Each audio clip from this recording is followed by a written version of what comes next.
बिस्मिल्लाहिर्रहमानिर्रहीम, अस्सलाम वालेकुम। Welcome to MKZ learning maths no problem channel. आज हम कर रहे हैं ग्रेड 7 एक्सरसाइज 11 का question number 11 and 12। Question number 11 is already mention, मैंने यहाँ पे कर दिया है।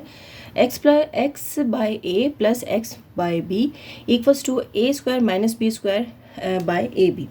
जैसे कि इसके प्रीवियस जितने भी क्वेश्चंस हैं वो हमने किए हैं और उसमें फ्रैक्शन वाले क्वेश्चंस भी किए हैं, यानी फ्रैक्शन फॉर्म में जब क्वेश्चंस हमें दिए हुए होते हैं तो फिर उसको किस तरह सॉल्व करना होता है वो हमने किया है। लेकिन अभी ये जो है ये पहला क्वेश्चन है जो कि हमारे पास वेरिएबल फॉर्म में आया है। यहाँ पे नंबर्स नहीं हैं, सारे वेरिएबल्स हैं और ये फ्रैक्शन फॉर्म में भी है। तो सबसे पहले हमें इसको फ्रैक्शन फॉर्म से रिमूव करना होता है। तो फ्रैक्शन फॉर्म से रिमूव करने के लिए हम इसका एलसीएम लेते हैं। अब यहाँ पर जब कभी नंबर्स होते हैं तो आपके लिए बड़ा इजी होता है कि कोई भी नंबर हम यहाँ पे ले के उसका एलसीएम ले लेते हैं। लेकिन अब यहाँ पर नंबर मौजूद नहीं है, यहाँ पर वेरिएबल्स हैं, तो हम वेरिएबल्स का भी एलसीएम ले सकते हैं। ए बी और ए बी यहाँ पर है। अगर आपको मैं समझाना इजी वे में अगर बताऊँ तो ए है, ए से हम यहाँ पर इसको सॉल्व करेंगे तो ए के टेबल में ए 1 पे ही आएगा, बी नहीं आता, ए के टेबल में ए आएगा 1 पे ही आएगा, बी एज इट इज़ आ जाएगा जिसको हम मेंशन नहीं करते। अब बी के टेबल से चला जाएगा तो 1 और 1 आ जाएगा और इसको मल्टीप्लाई करेंगे तो ए बी हो जाएगा। ठीक है जी। अब यहाँ पर हमने ये ले लिया है ए बी, और दूसरा तरीका इसका ये है समझने का कि ए बी और ए बी जो भी आपको नीचे दिए हुए होते हैं वेरिएबल्स, हम उसी को ले लेते हैं जो कि है ए बी। तो यहाँ पर हम ले लेते हैं अपना ए बी। अब ये लेने के बाद हमें यहाँ तो या तो आप इसको डिवीजन फॉर्म में करें या हम इसको मल्टीप्लाई फॉर्म में करते हैं।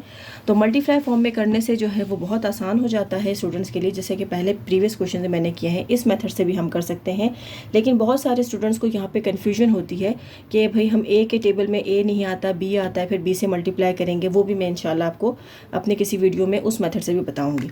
तो अभी हमारे पास जो एलसीएम आया है वो ए बी है, तो हम यहाँ पर लिखेंगे कि multiply a b to each term. ठीक है, हम ईच टर्म से उसको मल्टीप्लाई करेंगे। तो यहाँ पे मेंशन कर देते हैं multiply by A be on both sides. तो हम बोथ साइड्स पे जो है वो क्या करते हैं, ए बी को मल्टीप्लाई कर देते हैं। तो अब मैं ए और बी से पहले अपनी इस टर्म को मल्टीप्लाई करूँगी, एक्स बाई ए, फिर plus a b multiply x by b equals to a b multiply a square minus B square और ए बी। अब हम इसको यहाँ पे जो है वो फर्दर सॉल्व करते हैं। ए से यहाँ से ए कैंसिल हो रहा है, यहाँ पे सिर्फ बी बच गया, बी एक्स से मल्टीप्लाई हो रहा है तो बी एक्स, यहाँ से बी और बी कैंसिल आउट हो गए, ए मल्टीप्लाई हो रहा है एक्स से, it becomes a x equals to, अब ये ए बी पूरी टर्म इससे जो है आपस में कैंसिल आउट हो रही हैं। यहाँ बचता है हमारे पास ए स्क्वायर माइनस बी स्क्वायर। अब इसको फर्दर अगर सॉल्व करें तो देखें यहाँ पर x और x यहाँ पर कॉमन फैक्टर है, तो हम इसको कॉमन फैक्टर के तौर पे ले सकते हैं और इसको यूं करके लिख सकते हैं। अगर आप चाहें तो इसको रीअरेंज भी कर सकते हैं, a प्लस बी भी कर सकते हैं, कोई फ़र्क नहीं पड़ेगा क्योंकि a भी प्लस का है और b भी प्लस का है। Equals to a square minus B square.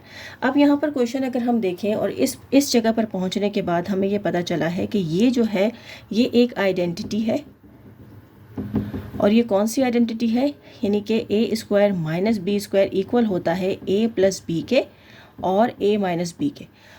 तो अब हमने क्या करना है, अब हमने इस आइडेंटिटी को यूज़ करके यहाँ पर अपने इस फार्मूले को जो है वो उसको ओपन फॉर्म में लिख देंगे। तो एक्स ए प्लस बी, यहाँ पे मैं इसको रीअरेंज कर रही हूँ, इक्वल्स टू, अब ये आइडेंटिटी इसकी जगह पे हम इसकी फार्मूला फॉर्म लिखेंगे ए प्लस बी और ए माइनस बी। अब यहाँ पे हमें x को मालूम करना है, यहाँ पे हमारे पास a प्लस बी मौजूद है तो इसको हमें यहाँ से रिमूव करना है। अब यहाँ से ये मल्टीप्लाई हो रहा है तो हम इसको यहाँ पे अगर डिवाइड करें तो ये हमसे कैंसिल आउट यहाँ से हो सकता है। तो हम लिखते हैं इसको कि divide a plus be on both sides. क्यों बोथ साइड्स? इस वजह से क्योंकि हम कोई भी अगर काम करते हैं, मल्टीप्लाई करते हैं, डिवाइड करते हैं, तो वो हम सिर्फ एक साइड पे नहीं करते, हमें इसको दूसरी साइड पे भी करना होता है। तो x a plus b divided by a plus b equals a plus b a minus b and divided by a plus b. अब देखें यहाँ पे जो कैंसिल आउट होता है उसे कैंसिल आउट कर देते हैं। ये ए प्लस बी और ए प्लस बी यहाँ पे कैंसिल आउट हो रहा है, x is equals to same यहाँ पर भी हो रहा है और यहाँ रिमेनिंग है ए माइनस बी। तो बेसिकली हमने जो एक्स वेरिएबल की वैल्यू मालूम करनी थी वो है a माइनस बी, और यही हमारा आंसर है क्वेश्चन नंबर 11 का। तो अब इसके नेक्स्ट क्वेश्चन नंबर 12 की तरफ चलते हैं। क्वेश्चन नंबर 12 भी जो है उसमें हमें वेरिएबल तो नहीं दिया हुआ, और उसमें हमें जो है वो वैल्यूज़ दी हुई हैं, तो उसको कैसे मालूम करेंगे। क्वेश्चन को जो है वो सॉल्व करने के लिए या तो आप लोग वीडियो को वहाँ पे स्टॉप कर दिया करें या फिर उसका स्क्रीनशॉट ले लिया करें। तो क्वेश्चन नंबर 12 जो है वो मैं लिख रही हूँ। क्वेश्चन नंबर 12 हमें दिया हुआ है इन्होंने 8 और फिर ब्रैकेट है x/2 - 5 इक्वल्स टू 7x + 2। तो इसे हमने सॉल्व करना है। अगर हम यहाँ पर देखें तो हमारे पास क्वेश्चन जो है वो यहाँ पर फ्रैक्शन फॉर्म में दिया हुआ है, सिर्फ यहीं पे ही है, लेकिन यहाँ तो पॉसिबिलिटी है कि हम इसको कैंसिल आउट कर सकते हैं। तो चलें स्टार्ट करते हैं। मैं क्या करती हूँ कि यहीं से इसको क्वेश्चन दोबारा एक मरतबा उतारती हूँ और फिर इसको यहाँ पर डिवाइड कर देते हैं। 2 1 ज़ा 2 एंड 2 4 ज़ा 8। अब ये जो है यहाँ पर बचता है x - 5 इक्वल्स टू 7x + 2। अब ये फर्दर आपस में मल्टीप्लाई हो रहा है, तो इसको फर्दर मल्टीप्लाई करते हैं। 4 को मल्टीप्लाई करेंगे x से, तो 4x plus minus minus and 4 5 ज़ा 40। आगे चलते हैं 7x + 2। अब यहाँ देखें, यहाँ पे हमारे पास -40 है, क्योंकि हमें वेरिएबल मालूम करना है, तो इस 40 को यहाँ से रिमूव करते हैं।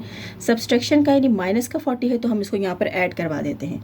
Add 40 on both sides. तो 4x - 40 + 40 इक्वल्स टू 7x + 2 + 40। दोनों साइड्स पे करेंगे। यहाँ से -40 और +40 ने एक दूसरे को कैंसिल आउट कर दिया। 4x = 7x, यहाँ दोनों ऐड हो रहे हैं, that is 42।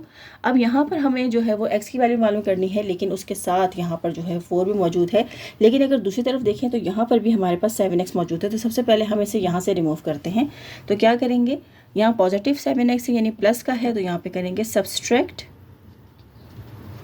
7x on both sides.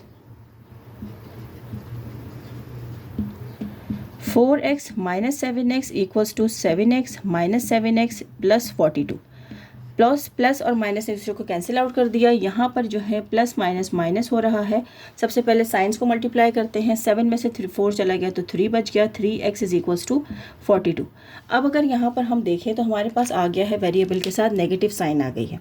तो सबसे पहले हमने नेगेटिव साइन को भी रिमूव करना होता है, और उसके साथ यहाँ पर हमारे पास एक कोएफिशिएंट 3 भी मौजूद है, इसे भी हमने रिमूव करना है। तो यहाँ पर ये 3 मल्टीप्लाई हो रहा है, तो हम इसको डिवाइड कर लेते हैं। तो हम किससे डिवाइड करेंगे, -3 से, क्योंकि हमें ये पूरी टर्म जो है -3 इन दोनों को रिमूव करना है। तो हम यहाँ लिखेंगे divide by -3 on both sides. तो -3x bye -3 equals to 42 bye -3। अब ये इस माइनस से इस माइनस कैंसिल हो गया, 3 से 3 कैंसिल हो गया। यहाँ से 3 के टेबल में जो है 42 तो किस तरह आता है, 3 1 ज़ा 3 और 3 1 ज़ा 3। यहाँ 1 रह गया, वो यहाँ पे कैरी चला गया, 12 बन गया। 3 के टेबल में 12 आता है 4 पे। तो यहाँ हमारे पास सिर्फ x बच गया है और ये माइनस बच गया है, और यहाँ बच गया है 14। तो हमने जो वेरिएबल x की वैल्यू मालूम करनी थी वो है -14। इस तरीके से हमारा क्वेश्चन सॉल्व हो गया है। आई होप कि आप लोगों को समझ में आया होगा। आप लोगों को मेरी वीडियोस कैसी लगती हैं प्लीज़ मुझे अपने जो है वो कमेंट्स में ज़रूर बताइए, और मेरी वीडियोस को लाइक और शेयर करना ना भूलें। अपना जहाँ रहें ख्याल रखें, और मेरे चैनल का भी ख्याल रखें, और सब्सक्राइब करना ना भूलें। Thank you.